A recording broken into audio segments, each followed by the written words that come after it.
Hello everybody, I'm Nadia Massi and welcome to this special edition of Inside the Americas, where we're marking the 400th anniversary of the beginning of slavery in the United States. Coming up, we'll look at the plight of black farmers in the US today, still suffering from racism, and we'll also examine the legacy of slavery today with George Kintiba from the University of Maryland. So we start our show in 1619, when a ship carrying African slaves landed in Virginia on the coast of what would become the United States of America. The slave trade back then was already practiced by the Portuguese, the Spanish, the French and the Dutch, but the arrival of those captives on American soil marked the beginning of a phenomenon that would last for centuries and taking on an unprecedented scale. Catherine Clifford has more. In 1619, English privateer ship the White Lion landed on the shores of Virginia with some 20 captives aboard. Men and women bought in Angola by the Portuguese and then seized by English pirates on their way across the ocean. Upon their arrival, they were exchanged for cattle. It began on a small scale. The slaves worked with Native Americans and Europeans on tobacco, cotton and rice plantations. But landowners soon saw more of this exploitable workforce. In 1661, a decree was passed banning interracial marriage. In the 18th century, hundreds of thousands of Africans were sent to what would one day become the United States. They parented millions of children, exploited as slaves mainly in the south of the country. The Declaration of Independence of 1776 didn't free them from their shackles. 8 out of 12 of the first American presidents possessed slaves, even as the abolitionist movement was growing in the industrialized North, and international trafficking was banned in 1808. In 1860, the election of Abraham Lincoln poured fuel on the fire. The Southern states seceded and the Civil War began. After 5 years of fighting, the Confederates surrendered to the Unionists, and the 13th Amendment of the Constitution forced an end to slavery. Then began a new era for the former slaves and their descendants, that of segregation. Well, let's talk a bit more about slavery and its impact on America today. We're joined by George Kintiba. He is a lecturer in African American Studies at the University of Maryland, and he joins me now. Hello to you, sir. Thank you very much for taking part in our show today. Thanks for having me. My pleasure. If we could start by just going back in time to just after the Civil War, what was it like for the some 4 million black Americans who suddenly found themselves free? Being black meant that you were almost an animal. And by the time Thomas Jefferson became a president, so a black person was considered as a fully human being, a three-fifths of a person. And even our own history here, we do have 10 presidents who used to be slave owners. So that shows you how deep it was. Slavery was deeply embedded in the fabric make of the society. So he has to take a lot of years and fight from the blacks to do all they could so that they can be recognized as a human being. So that's the first thing that we need to keep in mind. But then as time goes by, we have the laws that were set in such a way that black were kept in their place and did not give them any mobility, any possibility to rise. So those laws keep changing all the time.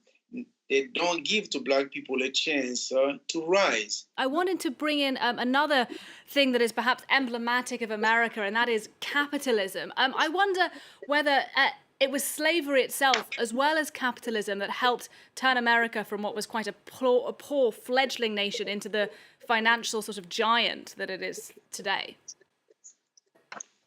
You know, one thing that we cannot separate slavery from capitalism because it was part of how the system evolved.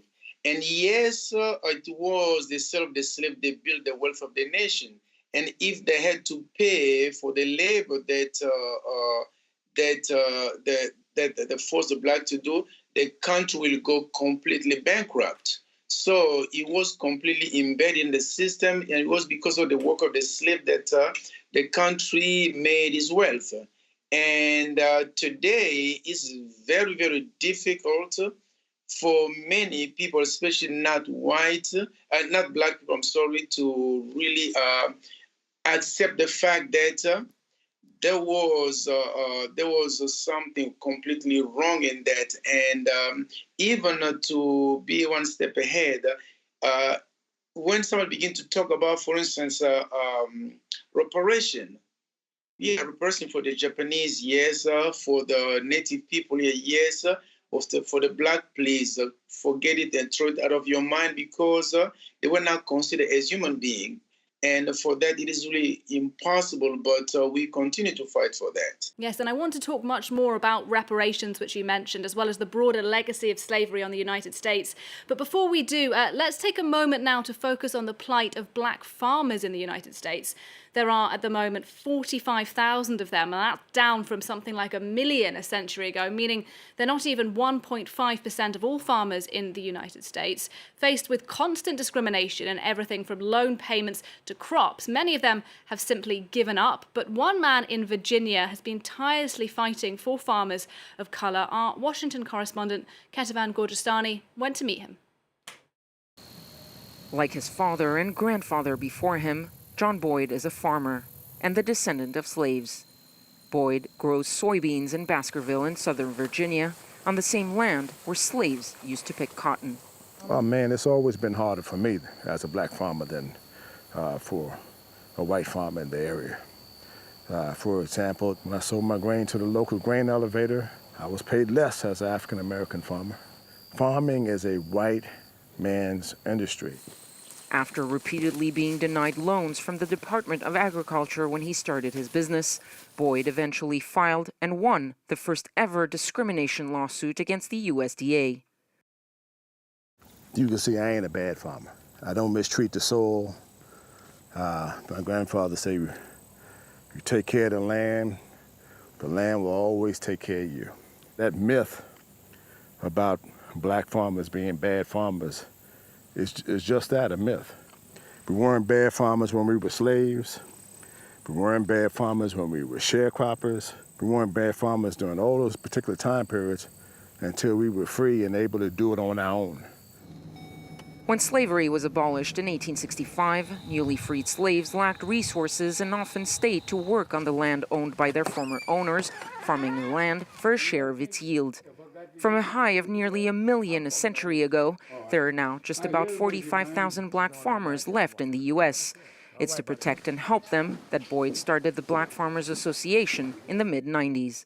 Because of the hardships that farmers like myself have experienced, our children now say, I don't want to do that. I mean, look how bad, my dad was treated. They're supposed to be free, independent farmers. You never get past that stereotypical picture of what happened here in the United States. Many black farmers struggle to stay afloat, making on average just $40,000 a year, about a fifth of what white farmers make, and they own a mere 0.5% of America's vast farmland.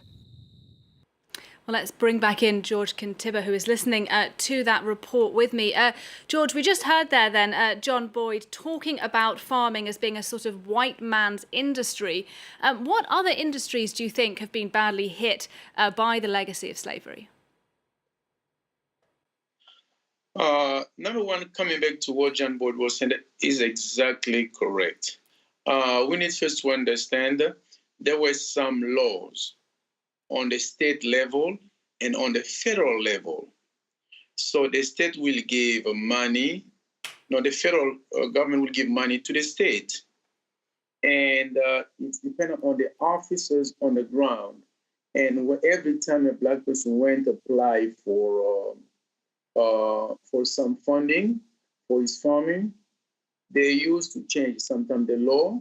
And every time a black person went to drop his papers to the office to request for funding, they would say, no, you didn't fill them properly, or no, actually so that's not what he meant. And either sometimes they will just delay to give them the money, then the season of planting is already gone. And as time goes by, it built up so much frustration because talking about farming, that's big money we're talking. I just wanted to clarify one thing you mentioned earlier. I want to take a big picture approach.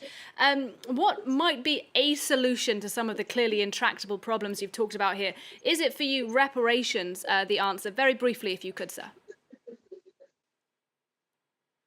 You know, all Americans must be properly educated about this history, and until now we have some people are just very uncomfortable talking about it.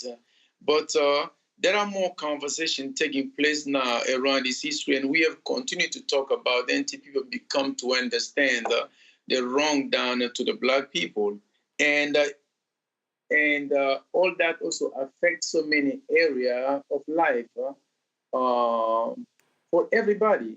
Because if the Black are affected, whether they like it or not, the white also will be affected one way or the other. But we need just to continue to engage in conversation and keep pushing and keep making demands so that our requests can be heard. Indeed. George Kintiba, we'll have to leave it there, but thank you very much for taking your time to talk to us there. You were hearing there from George Kintiba. He is a lecturer in the African American Studies Department at the University of Maryland. And thanks to you as well for watching this special edition of Inside the Americas, where we've been taking a close look at the 400th anniversary of slavery in the United States. We'll see you again at the same time next week for an edition of Inside the Americas.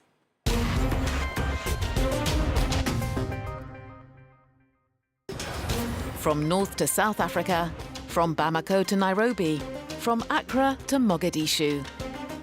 Bringing you all the political, economic, cultural and social news from Africa for a better insight into an ever-changing continent. Across Africa, presented by Georgia Calvin-Smith on France 24 and France24.com.